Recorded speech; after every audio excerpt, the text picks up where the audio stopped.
নমস্কার বন্ধুরা, জঙ্গলমহল ভিলেজ ফুডে আপনাদের সকলকে স্বাগত।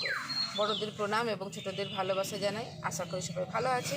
আজকে আমি আবার চলে এসেছি আপনাদের সামনে আরেকটি অন্য ধরনের রেসিপি নিয়ে। তো এখন তো প্রচুর পরিমাণে আম পাওয়া যাচ্ছে, বাজারেও প্রচুর পরিমাণে আম, আর যাদের গাছ আছে তাদের তো আম পাবেনই। তো আমি সেরকমই কতগুলো আম নিয়ে নিয়েছি। এই আমের একটা মশলা মোরব্বার রেসিপি আমি আপনাদের সঙ্গে শেয়ার করব। তো প্লিজ আপনারা প্রথম থেকে শেষ পর্যন্ত ভিডিওটা দেখুন। তো এখানে আমি কতগুলো আম নিয়ে নিয়েছি, একদম ফ্রেশ টাটকা আম। এই আমগুলোর মশলা মোরব্বা রেসিপিটি আমি আপনাদের সঙ্গে শেয়ার করবো। তো চলুন, প্রথমে আমি আমগুলোকে ভালো করে ধুয়ে আর কেটে নিচ্ছি।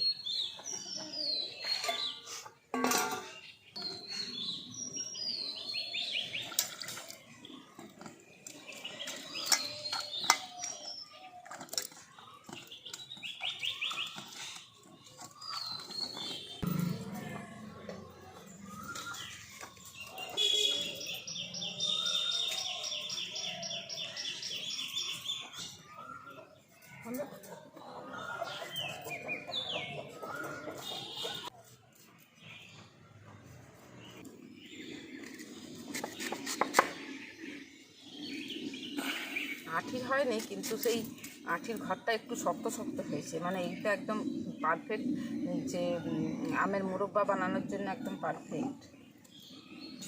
আর আমি এরকম সাইজগুলো করে কেটে নিচ্ছি। আপনারা আপনাদের পছন্দ মতো কেটে নিতে পারেন, ছোটো ছোটো টুকরো করেও কাটতে পারেন, আর এইভাবেও কাটতে পারেন।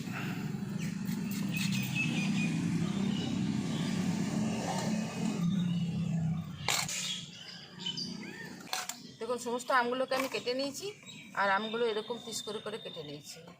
এরপর আমগুলোকে আমি আর জলে ভিজিয়ে রাখছি, তার কারণ আমি দেখবেন প্রচুর কষ বেরোয়।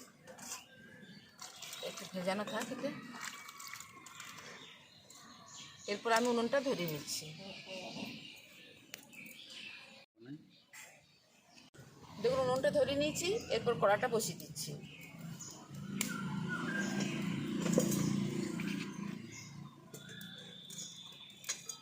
দেখুন, যেহেতু আমি মশলা মোরব্বা বানাবো, এই জন্য কতগুলো মশলা নিয়ে নিয়েছি। এই মশলাগুলো প্রথমে ভেজে নেবো।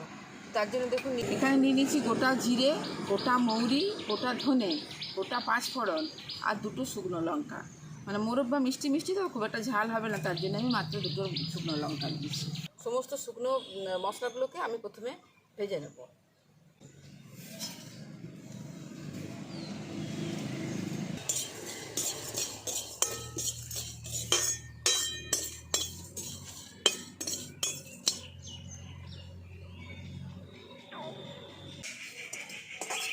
কিন্তু মশলাগুলোকে আমি ভেজে নিয়েছি, আর মানে রঙটা যখন চেঞ্জ হয়ে যাবে আর একটা বেশ সুন্দর গন্ধ বেরোচ্ছে, এই অবস্থায় আমি এটাকে নামিয়ে নিচ্ছি। দেখুন, মশলাগুলো খুব সুন্দর ভাজা হয়ে গেছে। এরপর এগুলোকে আমি নামিয়ে নিচ্ছি।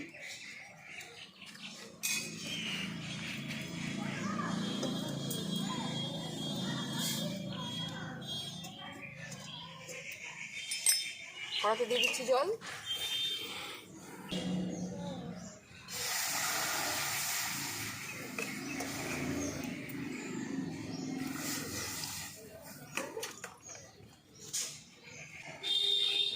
জলের মধ্যে দিয়ে দিচ্ছি এই যে কেটে আর আমি জলে ভিজিয়ে রেখেছি যে আমের টুকরোগুলো, সেই আমের টুকরোগুলো আমি জলের মধ্যে দিয়ে দিচ্ছি। কষ কিন্তু চা বেরোনোর আগেই বেরিয়ে গেছে। এরকম জলটা বেশ পরিষ্কার।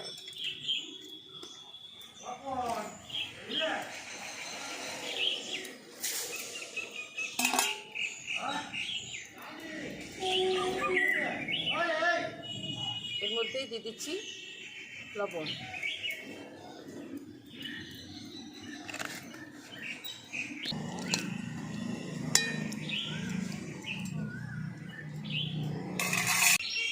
আমগুলোকে খুব ভালো করে সেদ্ধ করে নিয়েছি, আর খুব ভালো লাগে, মোটামুটি 75% সেদ্ধ করে নিতে হবে, যেন একটু গোটা গোটাই থাকে।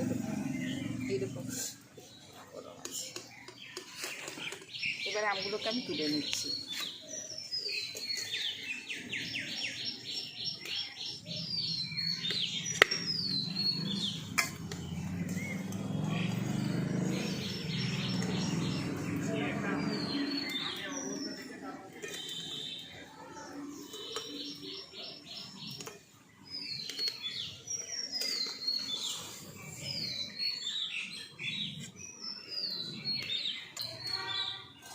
আমগুলোকে কিন্তু খুব একটা গলিয়ে নেবেন না, মানে মোটামুটি 75 ভাগ সেদ্ধ হবে, এইরকম অবস্থাতে নামিয়ে নেবেন। এই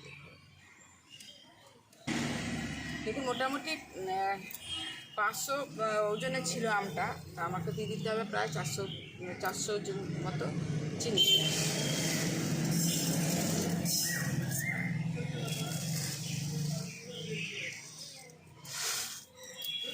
দিয়ে দিচ্ছি জল, খুব বেশি জল দেবো না, অল্প একটুখানি জল দিলেই হয়ে যাবে। চিনিটা পুড়ে যাচ্ছিলো বলে আমি আগে জল দিচ্ছি।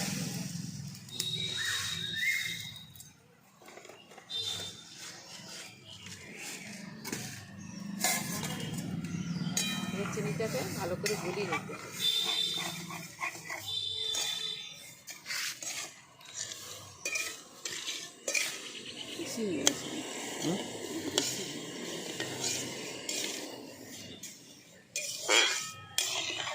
আমি এটা মশলা মোরব্বা বানাচ্ছি বলে এর জলটার মধ্যে আর এই চিনি শিরাটার মধ্যে আর কিছু দিলাম না। আপনারা যদি প্লেন আমের মোরব্বা বানান তাহলে এর মধ্যে দারচিনি আর এলাচ দিয়ে দেবেন, সেন্টটা খুব ভালো হয়। আমি যেহেতু মশলা দেবো তার তো একটা আলাদা সেন্ট আছেই, তার জন্য আমি আর দিলাম না।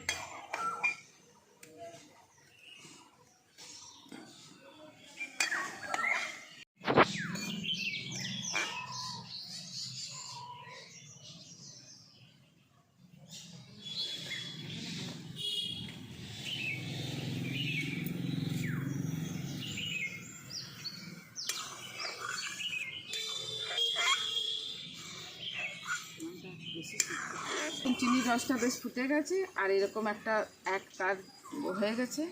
এই দেখুন, এই যে এক তার হয়েছে। এরপর আমি এই যে আমগুলোকে সেদ্ধ করে রেখেছি, সেদ্ধ করা আমগুলো দিচ্ছি।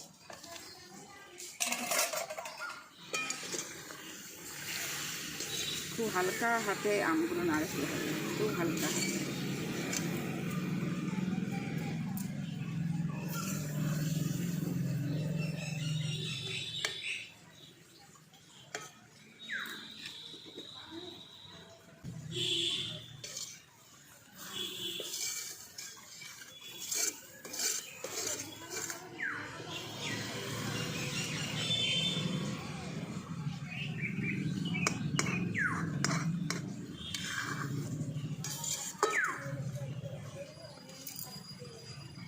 এবার এটাকে একটু ভালো করে ফুটিয়ে নিতে হবে, আমের গায়ে যেন চিনির কোটিংটা লেগে থাকে আর কি।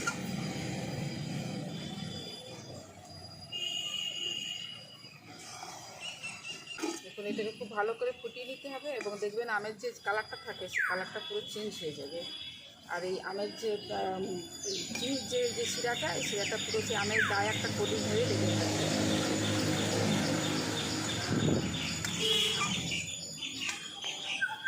দেখুন আমগুলোকে খুব ভালো করে চিনির শিরার মধ্যে আমি ফুটিয়ে নিয়েছি। আর এরপরে এই যে আমি এটা মশলাটা ভেজে রেখেছিলাম, এই মশলা ভাজাটা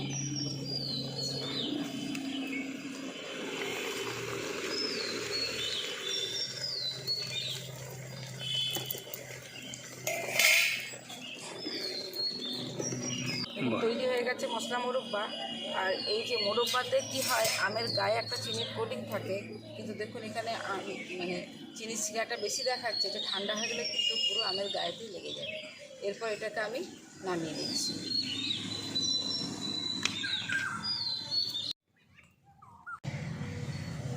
দেখুন তৈরি হয়ে গেল কাঁচা আমের মশলা মোরব্বা। তা আপনারা প্লেনভাবেও বানিয়ে নিতে পারেন, তাই মশলা মোরব্বাটা হলে একটু বেশি ভালো লাগে খেতে আর কি, তার জন্য আমি আজকে মশলা মোরব্বা বানালাম। তা আপনারা প্লিজ বাড়িতে এইভাবে বানাবেন। আর আজকের রেসিপি কীরকম লাগলো অবশ্যই আমাকে কমেন্ট করে জানাবেন। বাড়িতে বানিয়ে খেয়ে দেখবেন, এই কাঁচা আমের সবজি থাকতে থাকতে বাড়িতে বানিয়ে নেবেন, বানিয়ে খেয়ে দেখবেন, ভালো লাগবে। জঙ্গলমহল ভিলেজ ফুড চ্যানেলটিকে লাইক কমেন্ট শেয়ার করবেন এবং প্লিজ সাবস্ক্রাইব করে দেবেন, পাশে থাকা বেল আইকনটি প্রেস করবেন সবার আগে নোটিফিকেশান পাওয়ার জন্য। প্রত্যেকেই ভালো থাকবেন, সুস্থ থাকবেন, সাবধানে থাকবেন। আজকের ভিডিওটা আমি এখানেই শেষ করছি। আবার আপনাদের সঙ্গে দেখা হবে পরবর্তী আরেকটি ভিডিও।